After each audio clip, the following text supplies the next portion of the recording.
Hepsini çok seviyorum. İçine tak onu. O yüzden iyi denklik İçine geçir. yaptığımı düşünüyorum. Güzel bir karşılaşma olacak. Evet, döndür böyle. Evet. Karşıya geldiniz mi? Sanırım gelmedik Şeyde yani. krem, Çevir. karamelde.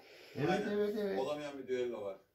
Diğer 15 düello oynamışım bugüne kadar. Aferin babama. 7'sini Ötekini kazanmışım, nasıl? 8'ini kaybetmişim. Evet. Yani %50'ye gelmek için bu düelloyu kazanman lazım. Evet. Ama Tolga'ya gelirsek artık Bir de bunu düello sıkmaya anahtar var. yanında bir Böyle. de düellolar kralı var. Bir tane anahtar var böyle sıkmaya. Bakalım neredeymiş o? Tolga da Bu mu aynı yoksa? 16 Bakalım. düelloda Evet 12 buymuş. kez kazanmış. Gel bakalım. Sadece 4 kez Heh. kaybetmiş. Şimdi bunu buraya takacağım. Gayet Tamam başarılı, mı? tebrik ederim. Böyle çevireceğiz. Tamam, ben göstereyim ben sana nasıl olduğunu bak. Evet. Böyle. 2 köfte ya kendiniz Böyle döndüreceğim ya bunu. Al yarışmacınız. bakalım. Merak ediyorum çünkü yukarıda Barbaros bir türlü bir şekilde aşağı gelmek istemedi. Aşağı bak bekliyor. Sabaha kadar bekleyebilirsin. Tamam oldu. Çok bastırma ama. Hasan sıra sende. Bastırırsan yamulur. Bu seferki köftemiz Heh, bunu şimdi böyle çevireceğiz. Buradan tutacağım Trabzon'dan bunu. geliyor. Aşağı bak. Evet. Akçabat Tam bir elini tutman lazım.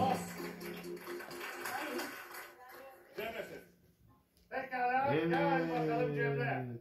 Barbaros ve Cemre. Anne, Barbaros.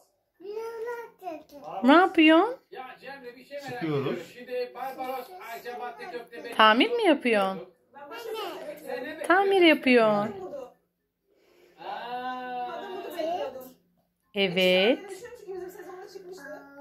Değişiyor sezonlar. Öteki tornavida nerede? Öteki Barbaros zaten tornavida. galiba bu köfteyi bekliyordum. Yani Bu değil, evet, bu da. bekliyorum açıkçası. Bunu Bildiğim sık bir bakalım. köfte mutlaka. Bildiğim bir köfte. Ha o değilmiş. Aslında çarşamba Nerede öteki tornavida? tükürük köftesi. Ha önünde bak, önünde çantanın önünde. Türkiye'de zaten ilçe olarak Çantanın köftesi önünde olmayan dışarıda yer yok. dışarıda. Tabii. Ama yemesini geliyor galiba. Ve Cemre Akçabat köftesi de yaptı mı? Görmüşlüğüm var. Ama yapmışlığım yok. Murat vardı sizin sezonda. Evet şefim o çok güzel yapıyordu. Bize gerek kalmıyordu zaten. Doğru. Çevir bakalım. Cemre. Bir elini bunu tut. Barbaros. Bir elini tut bunu. 13 kez. 13 kez yarışmışım. 4 kez kazanmışım. 9 kez kaybetmişim. Wow. Cemre seninki de hiç iyi değil. 6 düello yapmışım. Sadece bir kez kazanmışım. 5 kez kaybetmişim. Peki o zaman Ali Can'la Hasan da yerine alalım. Sizin köftenizde tabii ki